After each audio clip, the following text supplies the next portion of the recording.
Mga kababayan, mamaya ipaparinig ko po sa inyo itong video na ito. Ipapanood ko po sa inyo itong video na ito ni ate na isa pong DDS. May sinabi po siya, patungkol daw po sa pagsuporta ng mga sundalo kay dating Pangulong Duterte. So pag-usapan po natin yan mamaya, dahil gusto ko po talagang sabihin, ate, ang mga sundalo po natin, ang mga pulis, sila po ay loyal lamang at poprotektahan lamang po nila ang bansa, ang konstitusyon, ang Pangulo at ang mga Pilipino. Hindi po sila susuporta at poprotekta sa iisang politiko lamang. So mamaya pag-usapan natin yan mga kababayan. Bago po yan, bago ito, gusto ko po mag-express ng aking saya na naramdaman nung nakita ko po yung mga pictures ni PBBM kasama po si Megastar at si Senator Kiko Pangilinan. Isa po ako sa natuwa dahil sila yung nagsama-sama sa isang pagtitipon na kinikilala po ang pelikulang Pilipino. Yun po yung pagkakaalam ko. Pero nonetheless, ako po yung natuwa nung nakita ko yung mga pictures na yon. Sabi ko, si PBBM kasama si Megastar, si Senator Kiko, si FL, si First Lady. At masaya sila, nakangiti, So talagang tapos na po talaga ang 2022 election. Masaya ako dahil sabi ko, nung una ko pong nakita yung picture ni Atty. Leni Robredo kasama po si Senator Bam Aquino at si PBBM, sila po yung nagkamayan, nag-usap sandali at nakita natin na nagkaroon ng reconciliation at thankful po ang Pangulo doon sa ginawang hakbang na yon ni Senator Chis Escudero na magkita po sila ni VP Leni, So, masaya po ako nung nakita ko yun, sabi ko, ito talaga yung kailangan natin Magkasundo tayo sa iisang bagay na ang makikinabang po ay ang bansa natin.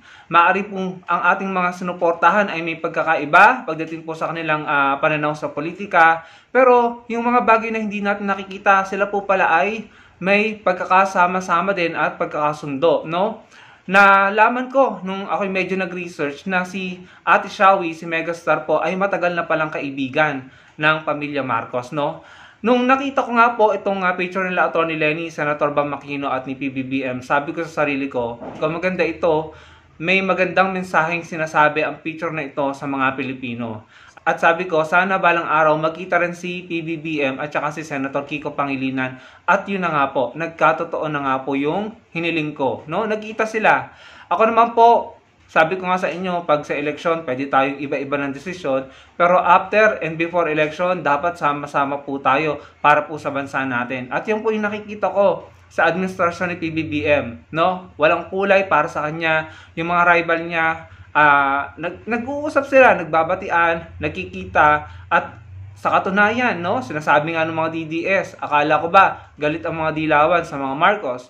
Pero sila mismo nagtataka, bakit may mga dilawan at mga kakamping sa administrasyon ni PBBM? Bakit kumuha daw si PBBM ng mga dilawan na ilalagay niya sa kanyang gobyerno, sa kanyang administrasyon, sa kanyang gabinete, So, yun po yung kinasasama ng loob ng mga DDS. Ako naman po, bilang kakamping at saka dilawan, ako naman po yung natutuwa dahil pag alam ng Pangulong Marcos Jr. na makakatulong sa kanya at sa bansa at sa mga Pilipino, hindi niya tinitignan ng kulay. At talagang after election, baliwala na sa kanya lahat, Nagkita sila, nag-usap sila ni Atty. Leni Robredo at eto nga po, si Senator Kiko Pangilinan, si Megastar Sharon Cuneta, nagsama-sama po sila.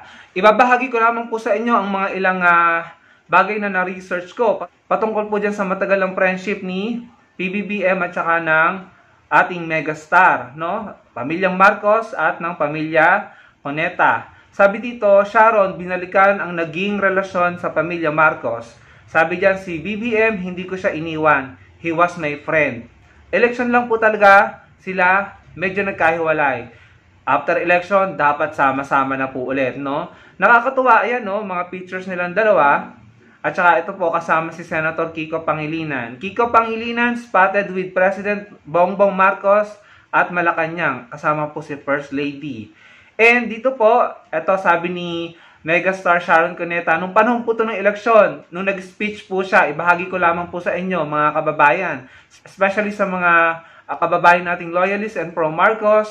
Nung election po, nag-speech po si Ate Shawi at siya po mismo nagsabi, this is for Bongbong, maybe we don't have to agree, but I always remember your kindness. Ayan, so naging mabuti pala ang Pangulo kay Ate Shawi or sa pamilya niya. I always remember your kindness towards me when I was growing up. And we all come together once this is over and just be Filipinos. Di ba nakakatuwa mga kababayan? Pag eleksyon, okay lang, magkaiba tayo ng desisyon at ng sinusuportahan. Pero after election, we can all be Filipinos.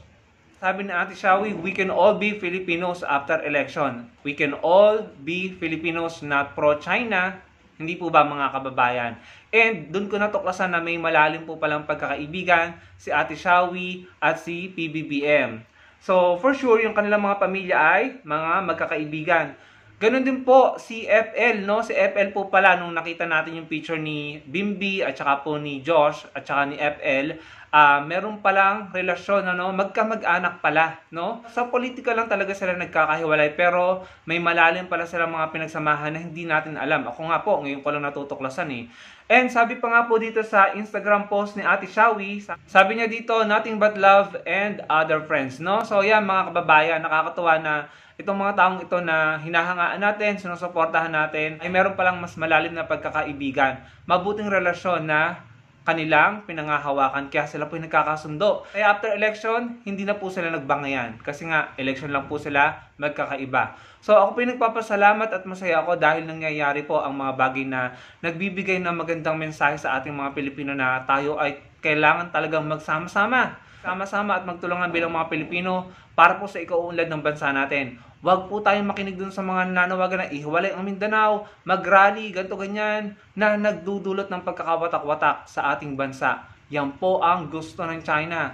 Divide and conquer. Kaya huwag po tayong pumayag mga kababayan. Election lang po tayo magkakaiba. Before and after election, pare-pareho po tayo mga Pilipino at sama-sama po tayo para sa ating bansa. Kitang-kita natin na ang mga taong sinuportahan natin ay para sa bansa, para sa bayan, ano. Hindi gutom sa kapangyarihan, hindi yung laging hinahabol na maging makapangyarihan, ano. At kilala natin kung sino talaga yung mga gutom sa kapangyarihan na talaga namang gagawin ang lahat para lamang makabalik, ano. So mga kababayan, ako po ay natutuwa dito sa development na ito. Sabi ko, napakagandang mensahe nito para po sa ating mga Pilipino. So mga kababayan, nakita po natin talaga yung mga taong matitino, makabayan, mapagmahal sa kapwa Pilipino. Yung po ang susuportahan natin, ano, yung gagawa ng mga bagay para sa bansa, no? Hindi yung tapos na eleksyon biglang nagagalit, biglang nagmumura, biglang sumisigaw. Hindi po nakakatulong yan sa atin, no? Kaya nga po nung nakarang administrasyon, ang mga troll, ang mga vloggers, ng mga kung sino-sino dyan, dinidemonize nila ang salitang disente, no? Dinidemonize nila ang disente, ang Catholic Church, no? Para ano? Para gawin nilang normal na yung mga palamura, yung mga sinasabing prangka, yung mga sinasabing nanununtok, no? Nambubugbog, yung mga nagbabanta, at saka yung mga nagpapatumba daw, di umano ng mga tao, yun ang mga totoong nagmamahal sa bansa. Hindi po pala. Nalaman po natin ang totoo, no? So, walang masama sa pagiging disente, walang masama sa pagiging mabuti sa kapwa, walang masama sa pakikipag-usap sa dating rival, walang masama sa pagsama sa mga dating nakatunggali sa politika, lalong-lalo na kung ito ay para sa kapakanan ng bansa. Ano? Kasi matatandaan nyo mga kababayan, yung narrative na pinakalat nila, doon ako sa palamura, doon ako sa bastos, doon ako sa minumura ang Diyos, no? Ganto ganyan naman, bla bla bla bla bla bla. Pero marami naman pala ding tinatago at na isiwalat nga po sa Quadcom, no? Talaga namang pinapangit nilang imahe ng mga disente, ng mga pinalaki ng maayos ng kanilang mga magulang at pamilya para gawin nilang normal at para mahalin ng mga tao ang mga palamura, mga bastos, pero in reality, masama pala talaga ang ginagawa, no? So, mga kababayan, alam ko naiintindihan nyo at nauunawaan nyo ang sinasabi ko. Matatalino po tayong mga Pilipino. Ngayon, punta po tayo dun sa video ni ate, no? So guys, huwag nyo na pong awayin yung mga military men natin. We need them. Whether you like it or not, we need military men to support us in this cause. Yung mga yan, for sure, mga Duterte supporters yan. Pero nag-iingat lang din sila. Kasi what if na hindi naman matuloy, kumbaga hindi maging successful. So, if you want them to support us, tayo muna mauna. Magpakita muna tayo, magpakitang gilas muna tayo. Kasi yan, pag nakita nila na massive yung support ng mga tao, na ayaw talaga natin ng nangyayari ngayon sa bansa natin, then they will support us. Pero tayo muna mauna. Pero wag tayo makikipag-away. Guys, sa mga military, we need them. Eto lang po, no, isang ko na lang. Ate, uulitin ko lang sa'yo, hindi po susuporta ang ating mga sundalo at mga pulis sa iisang tao o politiko. Ang kanilang loyalty at suporta ay sa bansa, sa konstitusyon, sa Pangulo at sa mga Pilipino. Yun lamang po ang kanilang pahahalagahan, susuportahan at ipaglalaban, no? Lalo na kung maka-China, yung politiko, hindi nila yan susuportahan, no? So, sana wag nyo naggamitin ng ating AFP at mga polis sa inyong mga propaganda at wag na kayong manawagan na mag-withdraw sila ng suporta sa Pangulo, sa gobyerno dahil hindi na po kayo nagtagumpay at never kayong magtatagumpay dahil hindi maka-Pilipino at hindi makabansa ang layo ninyo. Mas marami kaming mga Pilipino na makabansa at makakapwa Pilipino, kami ang magtatagumpay, hindi kayo. No? So, sana huwag nyo na pong gamitin ang pangalan ng AFP at PNP. Huwag nyo na silang utuin dahil matatalino naman yung mga yan. No? Hindi sila magpapauto. Kaya kung ako sa inyo, intayin nyo na lamang na matapos ang Pangulong Marcos ang kanyang termino. Irespeto nyo na lamang hanggang 2028. No? Ilang taon na lang. 2025 na, ilang araw na lang, 2025 na, no? Mabilis naman ang panahon, no? So, sana, wag na kayong gumawa ng mga bagay na hindi nakakatulong sa bansa, no? Gumawa na lang kayo ng mga bagay na nakakatulong sa inyong kapwa Pilipino at sa ating bansa, ano? Irespeto at mag-intay hanggang 2028. Wala pong masama doon. Dahil kung hindi, kung ipopost nyo talaga yung mga gusto nyo, hindi talaga kayo magtatagumpay, no? Ayaw namin sa mga pro-China. Ayaw namin nun at kami pa mismo ang hahadlang sa mga layunin ninyo na hindi makabansa at hindi makapilipino, kami ang haharang sa inyo, no? So, yun lamang mga kababayan, pakiusap, no, sa mga DDS, huwag niyo nang gamitin ang mga sundalo at mga PNP, ang mga sundalo at mga pulis sa inyong propaganda. Huwag niyo nang gamitin ang kanilang pangalan. Hindi sila aanib sa inyo. Sa amin sila, sa mas maraming Pilipino na totoong nagmamahal sa bansa, sa konstitusyon, at ang ating mga sundalo at kapulisan, ipagtatanggol ang bansa. Pati kayo, kasama kayo sa ipagtatanggol nila. Kasama kayo sa poprotektahan nila dahil mga Pilipino rin kayo. Pero kung mananawagan kayo sa kanila, para samahan kayo nila, para sa layunin na hindi makakabuti sa bansa, hindi sila susuporta sa inyo. Ako na pa nagsasabi niyan. Kaya nga, isang taon na kayo nag-rally at nag-welga, wala namang nangyari. Hindi naman kayo nila sinamahan, ano? Loyal sila sa bansa, sa konstitusyon, sa Pangulo at sa mga Pilipino.